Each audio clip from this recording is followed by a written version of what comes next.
Without any equivocation, this year's exercise will be remembered as the most successful in recent times. So we went from what the JAMB Registrar said there on Friday to this on Monday by the JAMB PRO. We are not ashamed to admit if we go wrong. But it's unfortunate at times we see people coming out with a kind of blanket condemnation and stuff like that. Yes, we have released results. We've had avalanche of complaints from very few states. And what are we doing about it? We're going to do something. We're looking at it. And wherever, if we find anything untoward, we will not hesitate to actually apply the necessary remedy to this situation. And then to this unprecedented admission by the JAMB Registrar yesterday. I want to make it clear that our review and investigation revealed that there are grounds for the complaints about our 2022-2025 UTME result.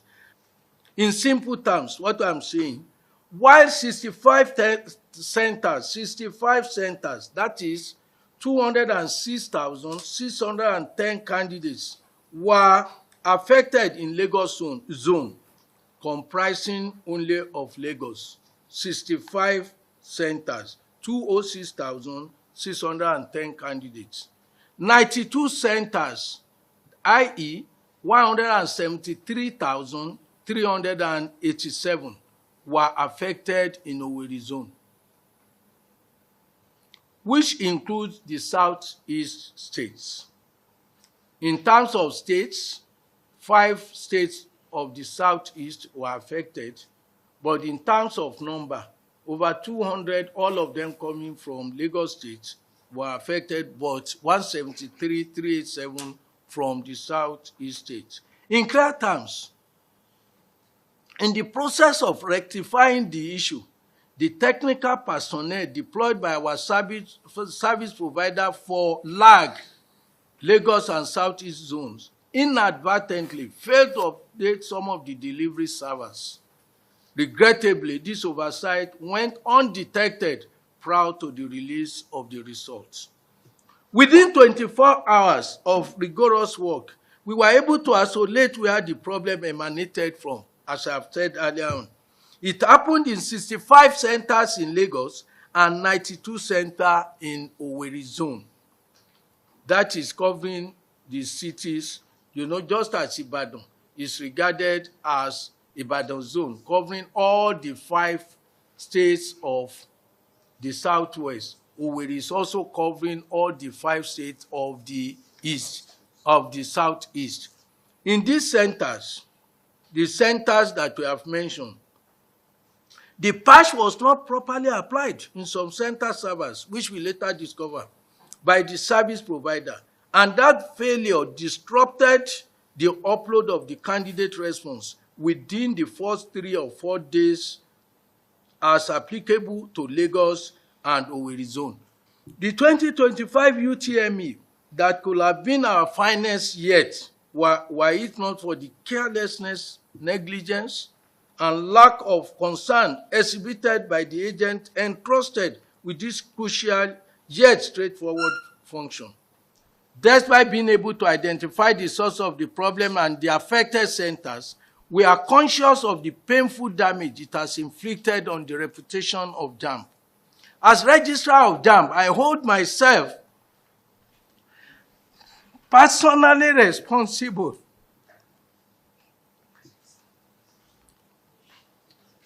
including for the negligence of the service provider and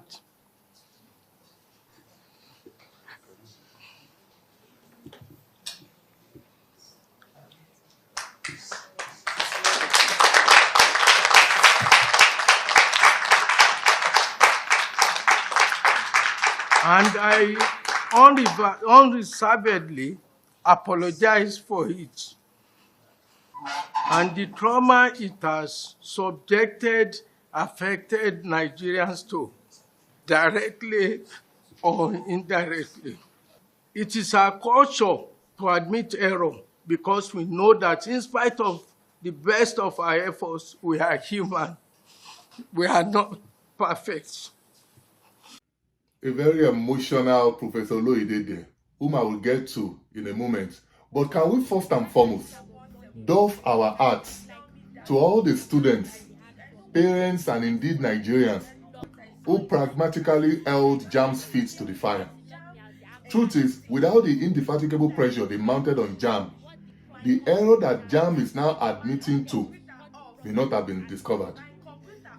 And if I'm being honest, I was one of those who doubted you. But turns out, you were right, and I was wrong. JAMB has killed me. JAMB needs to release my results. Like, I'm not even going to accept this. Jesus, like, I don't even know what to say. 144?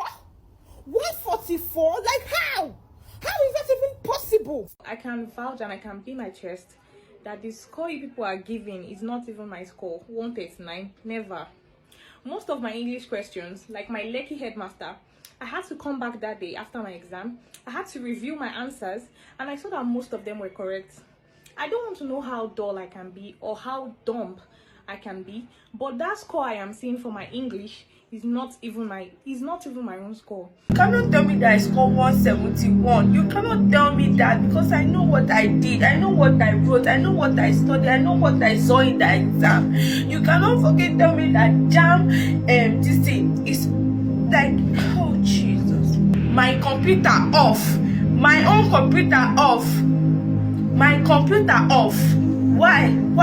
Are they not supposed to equip facilities that are better? Next thing they'll come and be giving people 164, 154, 170, 145, 171. Thinking, well, those people, like now, I wanted to study mass comm. I wanted to study mass comm in the University of Lagos. Tell me how Lagos will give me admission in 171 in mass comm. How? Please. Ejo. Taking WAEC, I've taken the IGCSE, and I took SATs last year, December. In my WAEC, I made 5 A's, 3 B's, and 1 C in English. JAMB, this year, I took English, physics, chemistry, and mathematics. My result of WAEC last year, I got an A1 in mathematics, A1 in chemistry, B2 in physics, and C4 in English. I took my IGCSEs. In my English IGCSE, I had an A star. That's the highest grade given. In my biology, in my chemistry, I had an A star.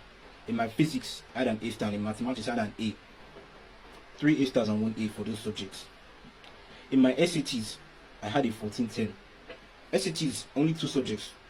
Reading and writing, which is English and mathematics. Those 2, I got a 670 and a 740 with a combined score of 1410.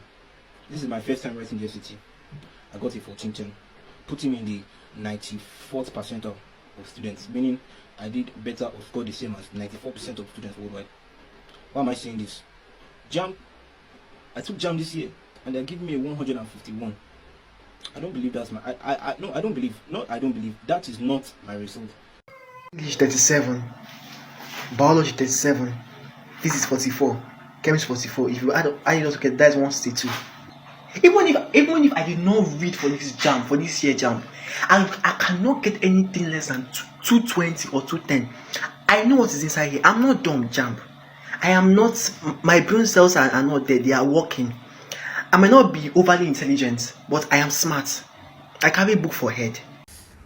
This morning when I checked my results, I got to 210. I was surprised. I was not even shocked. Like 210, like it's a lie, because I know people. This have happened to a lot of people. Some people are getting 155, 135. Intelligent students like me are getting 135. When I saw 210, I was like, okay. I called my friend. She said she got 210 too. We are sorry the same course. We wrote the same day. I now found out that people that wrote on the 26 have issues in their JAMB results, and they were like, "It's network. It's about network." And network or just the dots everybody JAMB school like that. I don't understand.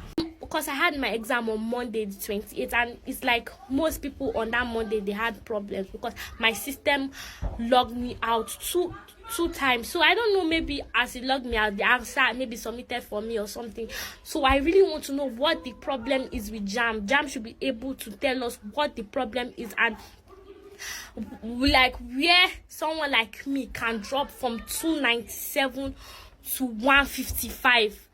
Now back to Professor Oloyede, a man that I have tremendous respect for.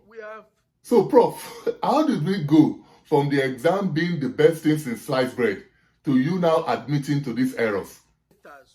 While we all try to wrap our heads around that, I think you and your team still deserves to be saluted for having the courage to admit to these errors. Although I will say this, you should have used this occasion to make it clear that JAMB will no longer work with the service provider who have brought this national shame to JAMB and by extension Nigeria. Secondly, I know you said in your speech that you guys have ruled out sabotage. But considering the words you yourself used in describing the behavior of this service provider, I think it will not be out of line to still do a deeper dive into their activities. Truth is, the easiest thing to do at this time is to criticize JAMB and even call for it to be scrapped, like some are already doing. But there is what I want everyone to consider. If you look at the data on your screen critically, you see clearly that there is a pattern. And that pattern is clearly a pattern of a steady failure. Right from 2021 till date, the story looks very similar. So the 200 and above is going to be my focus here. So for 2021, as you can clearly see there, it was only 13% of students who scored 200 and above. 2022 was similar to this year, 22%. 2023 was 23% of students. Last year, it was 24% of students who scored 200 and above. And of course, we know that this year it was only 22% of students who scored 200 and above. So as you can see from these figures, apart from 2021, which was really, really poor, from 2022 till date, nothing really separates them. Now, this is why I believe Professor Oloyede and his team deserves our support at this very difficult time. Because with a data like this, showing a steady pattern of failure, JAMB could have easily stood by the release results, pointing to this data as a reason why anyone shouldn't lose sleep over it. So while it is important to continue to hold their feet to fire, I think we should also not hesitate to give credit where credit is due. In my view, Professor Oloyede is a good man who has done some unbelievable work at JAMB. And you need to have written JAMB in the 1990s to understand the impact that he in particular has had on JAMB. While I agree that he must take full responsibility, and he has, we must also never forget that there is no perfect system, even in the greatest countries of the world. By the way, not everyone will obviously have a second bite at the cherry. So for those of you thinking this is a nationwide error, Professor Oloyede has this message for you. By Tuesday morning, with the CEs, that is our chief external examiners, the experts, and Mr. Shidoka, a former Minister of Aviation, we started samples of responses and reviewed. We compared the results, and we are finding interesting correlation, except in these 157 centers where distortions had occurred. We unanimously agreed that each state of the Federation be sampled. No sign of any abnormality so far has been detected in any center outside the ones mentioned. In other words, if you didn't write your exams in Lagos and in the southeast of Nigeria, don't expect to hear from JAMB. Start preparing for next year. We have decided that all the candidates affected in the 157 centers of the 882 be contacted to retake their examinations. These candidates are to be contacted through text messages addressed to their registered phone number from tomorrow. Their email addresses, their profiles, and phone calls by JAMB. They are directed to reprint their examination slips for the rescheduled examination dates. Not all, but in these centers, and we have identified them. So I appeal to the candidates and those affected by the error of our system to accept the explanation I've given as the truth on this matter. I apologize and take full responsibility, not just in words.